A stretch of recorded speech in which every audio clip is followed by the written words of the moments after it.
बोलो श्री कृष्ण कन्हैया लाल की, श्री सतगुरु महाराज की, श्री प्राणनाथ प्यारे की। सतगुरु मेरा श्याम जी मैं अहनिश चरणे रहूं। सतगुरु मेरा श्याम जी मैं अहनिश चरणे रहूं। शरणबंध मेरा याहि सो, शरणबंध मेरा याहि सो मैं ताथे सदा सुखल हो।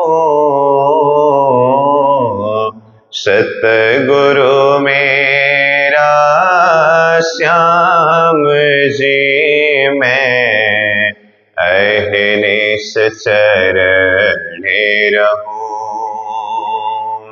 सतगुरु मेरा श्याम जी मैं अहनिश चरणे रहूं। ए जो माया लोक चौदे, ए जो माया लोक चौदे सब त्रिगुण को विस्तार। ए जो माया लोक चौदे सब त्रिगुण को विस्तार। हे मोह अहं थे उपजे, हे मोह अहं थे उपजे ताथे छूटत नाहि विकार। ताथे छूटत नाहि विकार। सतगुरु मेरा श्याम जी मैं अहनिश चरणे रहूं। इत शास्त्र शब्द कई पसरे, इत शास्त्र शब्द कई पसरे ताको खोज करे संसार। इत शास्त्र शब्द कई पसरे ताको खोज करे संसार। वाचा निवर्ती मोह में, वाचा निवर्ती मोह में आड़ी भई निराकार। आड़ी भई निराकार। सतगुरु मेरा श्याम जी मैं अहनिश चरणे रहूं। सतगुरु मेरा श्याम जी मैं अहनिश चरणे रहूं। शून्य निराकार पार को, शून्य निराकार पार को खोज खोज रहे कई हार। निराकार पार को खोज खोज रहे कई हार, बहुतों बहुविध ढूंढिया, बहुतों बहुविध ढूंढिया, पर किया न कीने निर्वार, पर किया न कीने निर्वार। सतगुरु मेरा श्याम जी मैं अहिनिस चरण रहूं। सतगुरु मेरा श्याम जी मैं अहिनिस चरण रहूं। सो बुद्ध जी शास्त्र ले, सो बुद्ध जी शास्त्र ले,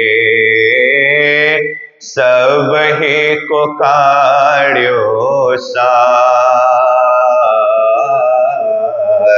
सो बुद्ध जी शास्त्र ले,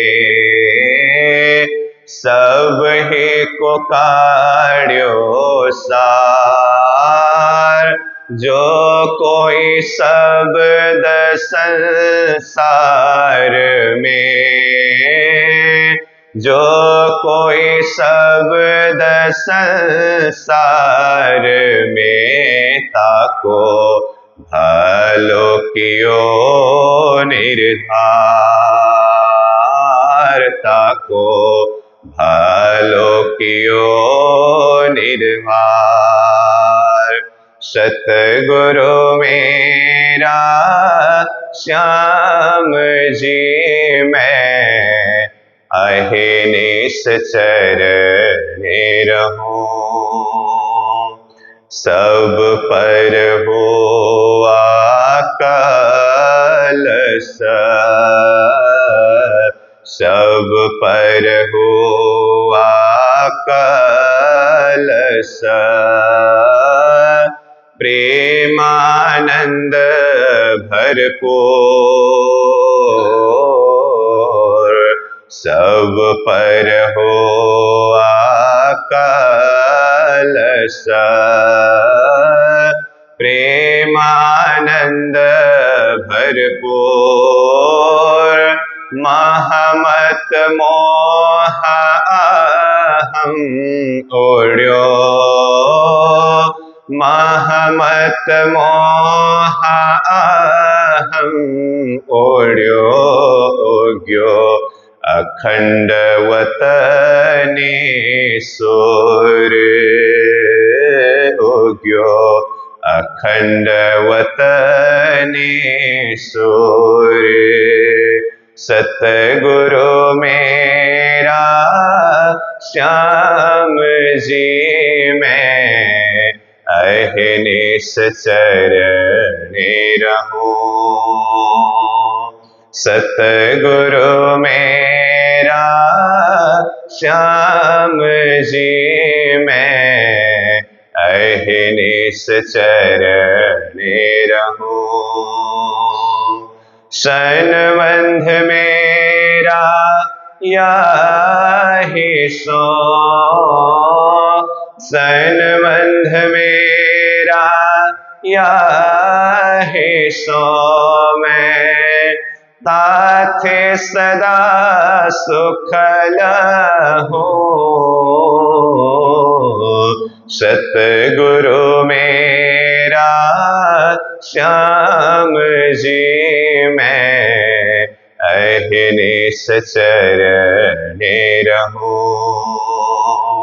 सतगुरु मेरा श्याम जी मैं अहिनिस चरण रहूं।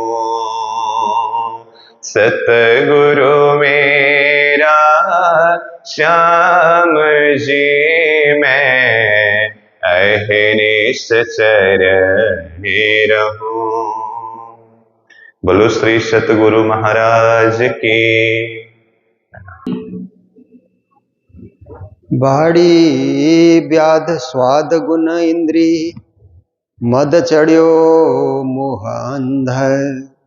मात बहन पुत्री गोरानी कासो नहीं सनमंद, कासो नहीं सनमंद।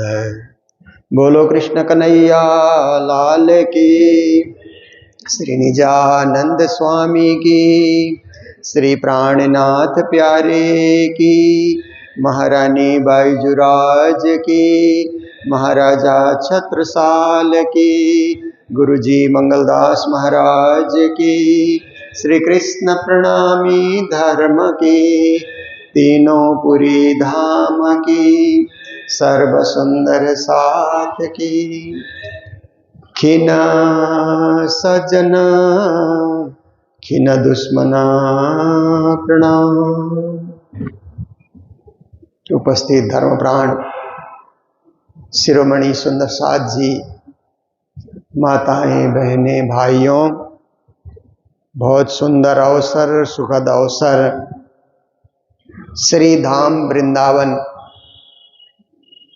देखिए, स्थान बहुत होते हैं पर धाम कहीं कहीं होते हैं। परमात्मा ने जो सृष्टि रची तो उस सृष्टि में स्थान बहुत बन गए। जो धरती बनी वो सब स्थान है, पर उस स्थान को धाम बनाते हैं। कोई अवतारी पुरुष, कोई महापुरुष, कोई संता, कोई ज्ञानी, कोई परमात्मा के भक्त स्थान को पवित्र करके, स्थान में तपस्या करके, स्थान में लीला करके उस स्थान को धाम में परिणत करते हैं। तो हम लोग श्री धाम वृंदावन, ऐसे तो वृंदावन धाम भी कहा जाता है, परंतु यहाँ पर राधा जी का महत्व ज्यादा है। यहाँ के गली गली में, मोहल्ले मोहल्ले में राधे राधे। वृंदावन में रहना तो राधे राधे कहना,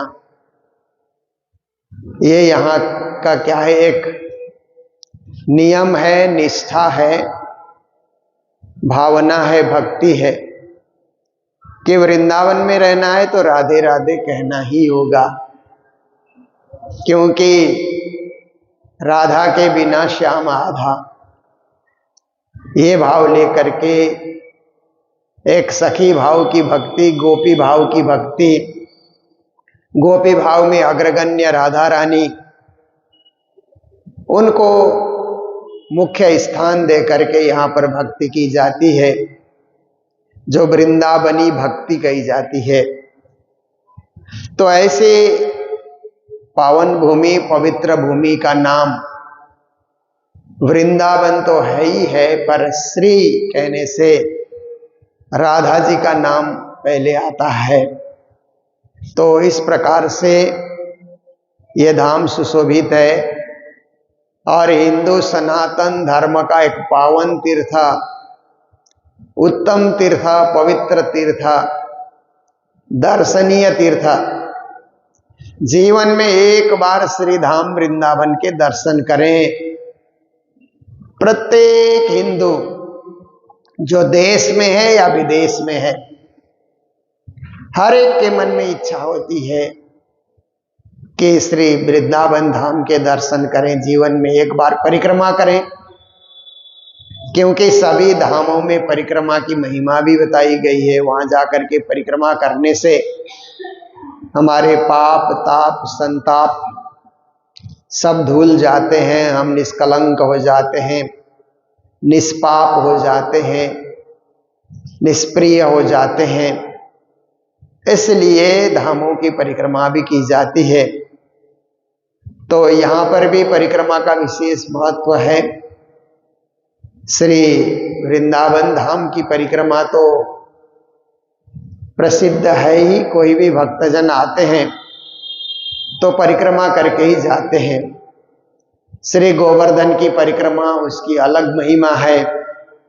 ब्रज 84 कोस की परिक्रमा, फिर 1 महीने लगा करके 84 कोस ब्रज की भी परिक्रमा होती है। जिस ब्रज भूमि को कृष्ण ने पावन बनाया, अखंड बनाया, श्री कृष्ण के चरण धूल से सिंचित होकर के जो भूमि प्रसिद्ध हुई, उसकी भी परिक्रमा की जाए ताकि हम भी पवित्र बन सके, निर्मल बन सके। तो जिस प्रकार से श्री 5 पद्मावतीपुरी धाम पन्ना में पृथ्वी परिक्रमा के दिनों में परिक्रमा की जाती है, और हमारे तीनों पुरी में भी अपनी परिक्रमा है, तो इसी प्रकार से हर धाम हर स्थान में परिक्रमा है। तो यहाँ भी परिक्रमा का विशेष महत्व है, दर्शन पर्शन का विशेष महत्व है। ऐसे पुण्य धाम में हम लोगों का एक स्थान निजानंद आश्रम के रूप में पहले से प्रसिद्ध रहा। फिर पूज्य स्वामी श्री सदानंद जी महाराज ने श्री कृष्ण प्रणामी परमधाम का यह निर्माण करा करके आए गए सुंदर साथ के लिए, भक्तजनों के लिए, श्रद्धालुओं के लिए एक स्थान निर्माण किया, जहाँ प्रतिवर्ष हम लोग राधाष्टमी के पावन पर्व पर आते हैं और धूमधाम से वार्षिक महोत्सव यहाँ पर मनाते हैं। इसके अतिरिक्त भी यहाँ पर कभी भी दर्शन के लिए आ सकते हैं। धाम वृंदावन की अपनी महिमा है, तो धाम परम धाम की भी अपनी महिमा है कि हम धामों के दर्शन करके अपने परम धाम, जो परम है, श्रेष्ठ है, उत्तम है, सर्वोत्तम है, ऐसे सर्वोत्तम और सर्वश्रेष्ठ धाम की ओर हमारी भावना, हमारी भक्ति, हमारी श्रद्धा अर्पित हो और हमारी सुरता उस धाम को पाने के लिए तरसती रहे। इसके लिए भी हम धामों में जाते रहें, धामों के दर्शन करते रहें, और अपने दिल को भी धाम बनाने के लिए मात्र दर्शन से कोई लाभ नहीं, दिल को भी धाम बनाना है, मन को भी मंदिर बनाना है, हृदय को धाम बनाना है, हृदय को सजाना है, ताकि हम स्वयं चलता फिरता तीर्थ बन जाएं। क्योंकि जंगम तीर्थ कहा जाता है ना, साधु संतों को चलता फिरता तीर्थ माना जाता है। जहाँ जाते साधु संत वहीं तीर्थ भाव हो जाता है। वो इसलिए कि उन्होंने अपने हृदय को ही धाम बना लिया, हृदय को ही सजा लिया, हृदय को ही पावन बनाया, हृदय को ही पवित्र बनाया। तो मात्र साधु नहीं, भक्तजन भी अपने हृदय को सजा लेते हैं तो उनका भी हृदय धाम बन जाता है, विशुद्ध बन जाता है, निर्मल और अति पावन बन जाता है। तो ऐसे पुण्य धाम में बैठ करके वाणी की चर्चा सुनना, वाणी का रस आस्वादन करना, ये बहुत ही पुण्य का कार्य है। तो हमारा प्रसंग तो चल ही रहा है कीर्तन का, कई दिनों से हम लोग कीर्तन यात्रा में हैं और यात्रा लंबी चलती रहेगी, क्योंकि कीर्तन में ज्ञान का भंडार भरा हुआ है। तो इस भंडार में से कुछ अंश मात्र हम लोग निकाल करके प्रतिदिन इसका आस्वादन करके तृप्त होने का, परितृप्त होने का हम लोग अनुभव करते हैं। तो ये कुली बल देखो रे ए जो देखना आया तुम, ये प्रकरण चल रहा है। हम जिस युग में हैं उसको कलियुग कहा गया। कुली मतलब कली है, उसी को श्री जी महाराज ने भाषांतर करके कुली करके कहा। तो ये जो कलियुग है, ये ज्यादा अधर्म का, अन्याय का, अपवित्रता का ऐसा एक युग है। पर ऐसे युग में भी हम सतयुग की भावना लेकर के या सतयुग का ज्ञान लेकर के कली को भी सत्य में बदलने के लिए, क्योंकि कली के बाद तो सत्ययुग को ही आना है, इसलिए कलियुग में भी सत्य की स्थापना करके उड़ायो असत्य थाप्यो सत्य सब पर कलश हुआ आखरत, ऐसा कहते हैं।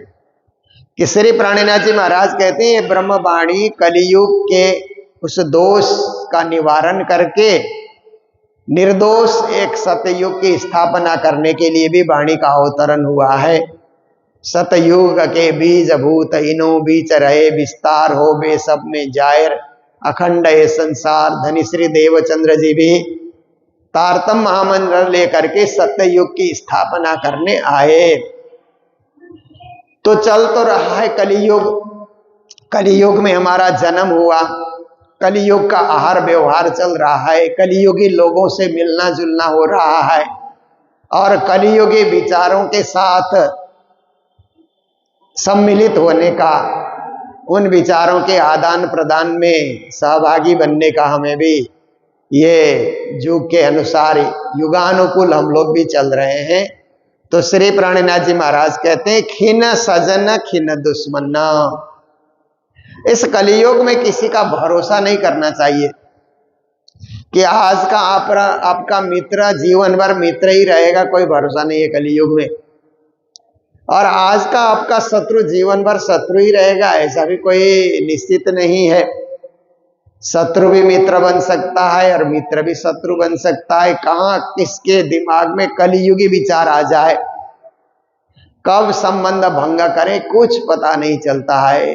और देखिए कि इस युग में तो बेटा भी बाप से संबंध तोड़ देता है कभी कभी, और कभी कभी बाप भी तोड़ देता है बच्चों से। उसके अनुकूल बच्चे नहीं हुए तो बाप भी कहता है कि तुम अलग रहो, तुम्हारे से हमको कोई लेन देन नहीं। पति पत्नी में संबंध टूट जाता है कलियुग में।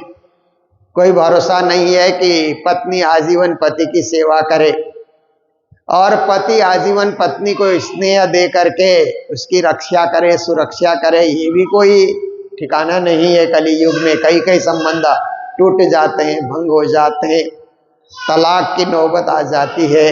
तो श्री जी महाराज कहते हैं कि लोग क्षण भर में सज्जन होने का अभिनय करते हैं।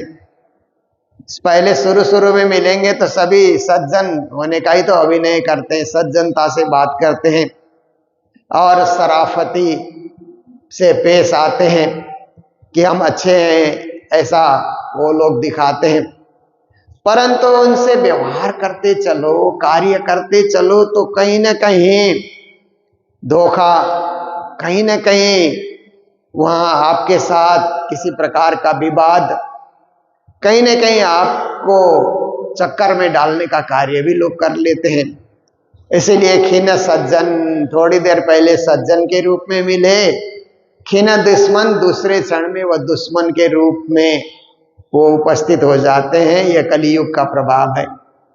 देवाना दाना प्रवीण, फिर कहते हैं कि कुछ लोग दीवाने हो जाते हैं, पागलपन, किसी काम में पागलपन की हद तक चले जाना। धन कमाने में लोग देखिए पागलपन की हद तक चले जाते हैं, न कभी तो रात भर भी नहीं सोते हैं, धन की कमाई हो रही है।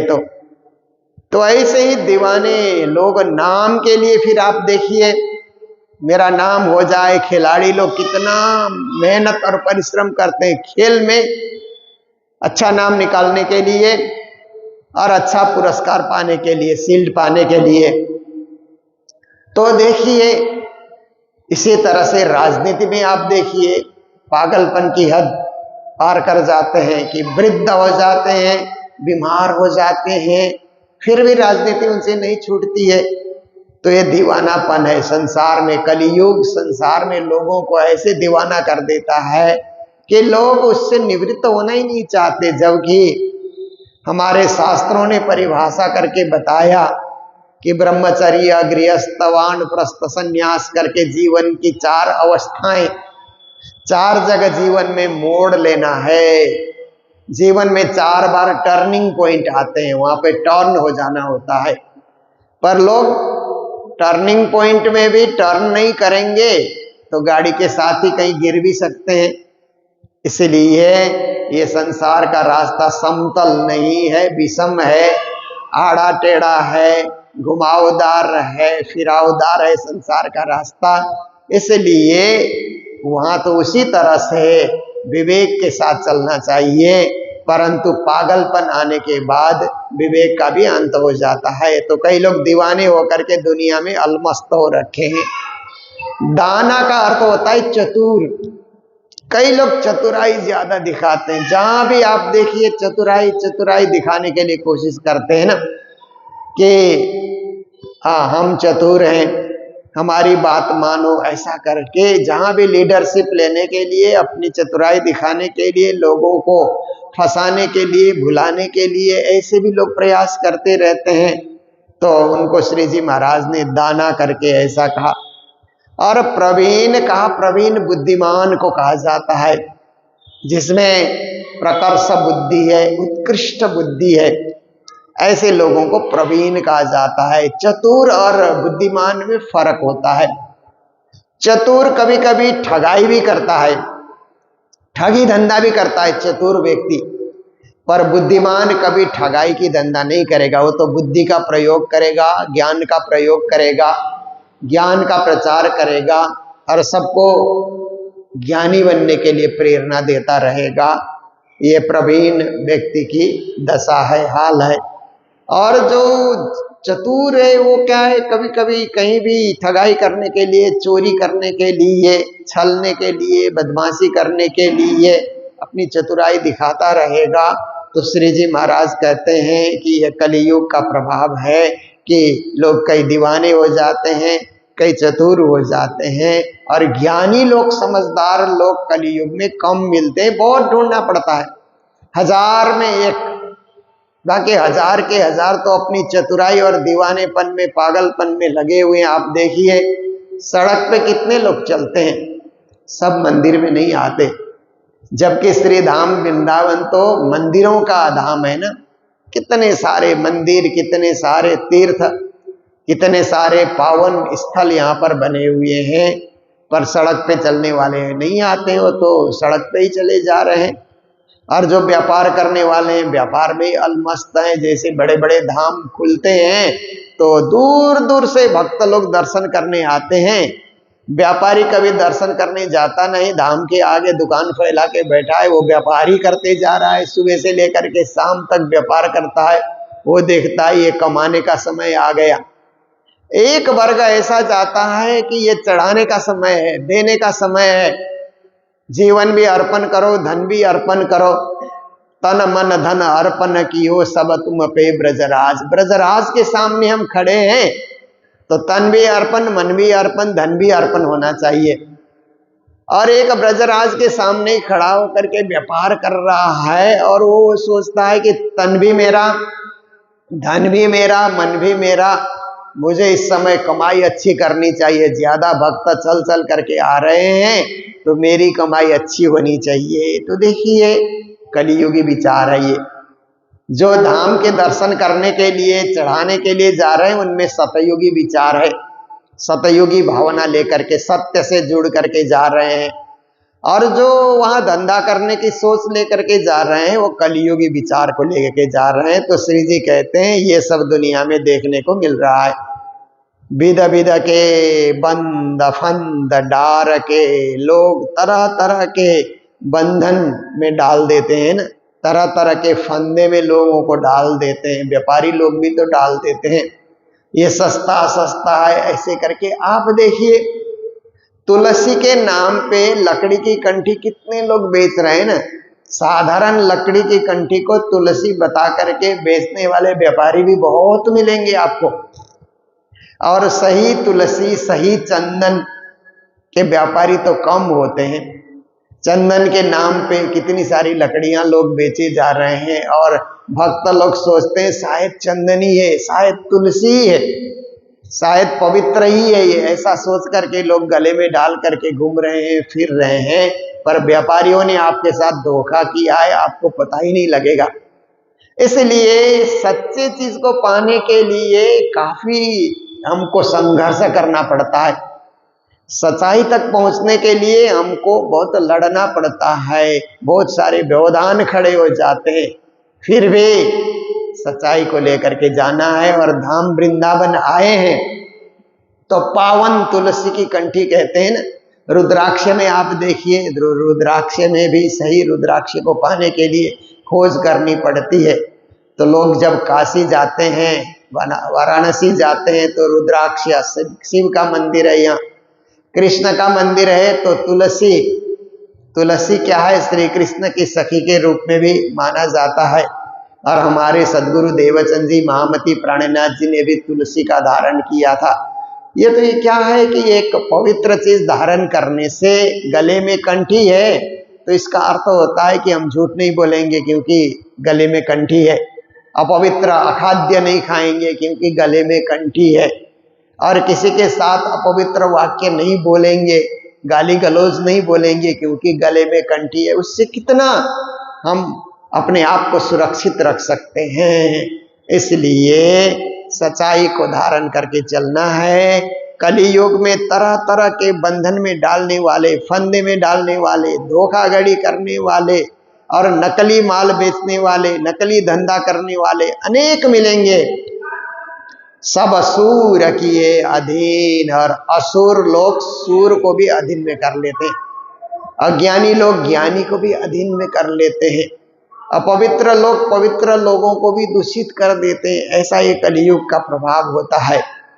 पर पवित्र लोगों को बच करके चलना है, सोच सोच करके चलना है, फूंक फूंक करके कदम रखना है। जहां मर्जी वहीं हमको दौड़ना नहीं है, देख देख करके विचार करके हमको चलना है। ना कछ चोर ना कोई साधु, कहते हैं दुनिया के अंतर्गत कौन चोर है कौन साधु है, इसका परिचय पाना भी मुश्किल होता है, क्योंकि कलियुग का प्रभाव है। तो चोर भी सज्जन की तरह कपड़ा पहन करके निकल रहा है चोर अंदर से चोरी करने की धारणा है, पर सज्जन की तरह चलता है। देखिए तीर्थ यात्रा में भी बच करके चलना पड़ता है ना, क्योंकि तीर्थ यात्रियों को भी जेब कतरे लोग होते हैं ना, नहीं छोड़ते हैं। वो मंदिर में चढ़ाने के लिए धन लेकर के जा रहा है, जेब कतरे आकर के उसको काट करके ले जाते हैं। तो ये सब चीज है। इसलिए श्री जी महाराज कहते हैं चोर की भी पहचान नहीं होती है इस समय में, और साधु की भी पहचान नहीं होती है। आप देखिए साधु भी क्या है कि कौन सच्चा साधु है, कौन एकदम समर्पित है, कौन भक्ति से जुड़ा है, भजन से जुड़ा है, भाव से जुड़ा है, ये जानना बहुत मुश्किल होता है। इसलिए कहते हैं कई डिंब के धरे ध्यान। फिर कई लोग ऐसे हैं कि ध्यान में बैठे हैं, सच्चा ध्यान कर रहे हैं कि आडंबर दिखा रहे हैं, इसका भी पता नहीं लगता है।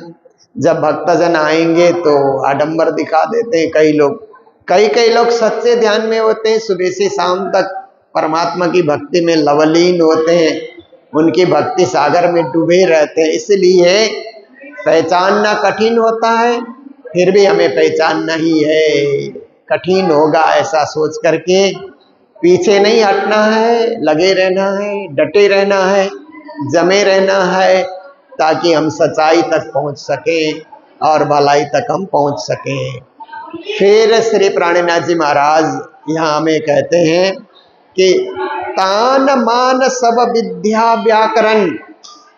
कहते हैं कि संसार में तान मान विद्या व्याकरण, कई लोग ऐसे हैं कि तान मान मतलब ताना बाना, धर्म के भी कई ताने बाने होते हैं ना, तो इस प्रकार के ताने बाने में लोग अटके रहते हैं। और तान का अर्थ राग खींचना भी होता है, संगीत का राग खींचना भी होता है, और ज्ञान में मान चाहना भी होता है। कई राग खींचे जा रहे हैं, कई ज्ञान सुनाए जा रहे हैं। सब विद्या व्याकरण, फिर कई लोग सब विद्या, तरह तरह के विद्या का अध्ययन भी कर रहे हैं, साहित्य का अध्ययन कर रहे हैं, कई व्याकरण का अध्ययन कर रहे हैं, क्योंकि व्याकरण भी एक विशेष ज्ञान है, इसलिए उसका भी अध्ययन कर रहे हैं, व्याकरण पढ़े जा रहे हैं। बहुरंगी बहुज्ञान कहते हैं, संसार बहुरंगी संसार है, बहुत ज्ञान है संसार के अंतर्गत, परंतु बहुरंग के पीछे हमें नहीं भूलना है। एक रंग को पकड़ना है, एक ढंग को पकड़ना है और एक संग को हमें पकड़ना है। अनेक में भूलना नहीं है, एक को पाना है, और एक मिला तो सब मिला। एक साधे सब सदे, सब साधे सब जाए, जो तो उसी से मूल को फले फूले हरियाए। ज्ञानियों ने कहा एक परब्रह्म को साधा जाए सब सज जाएंगे, एक सत्य को साधा जाए तो सब कुछ सज जाता है। इसलिए उसको साधने के लिए हम सदा सदा तत्पर रहें, सदा सदा आकृष्ट रहें और सदा सदा उसी में हम लोग झुके रहें, बने रहें। ये आज की चर्चा का सारांश है। ये तीर्थ धाम है, इसलिए हमारे यात्रीगण आते रहते हैं।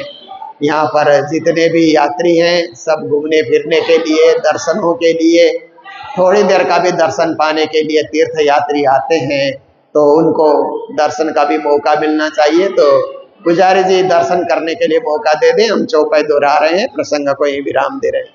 बोलो सतगुरु महाराज की, श्री प्राणनाथ प्यारे की, सर्व सुंदर साथ की। ना कछु चोरा ना कोई साधु,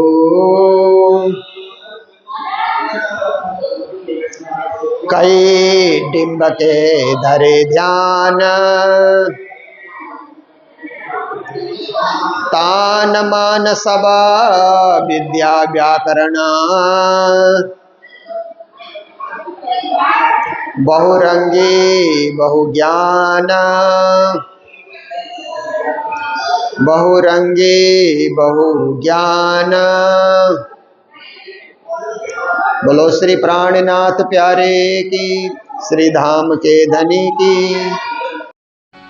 पिया तुम होते सीखी जियो, मैं अर्जी करूं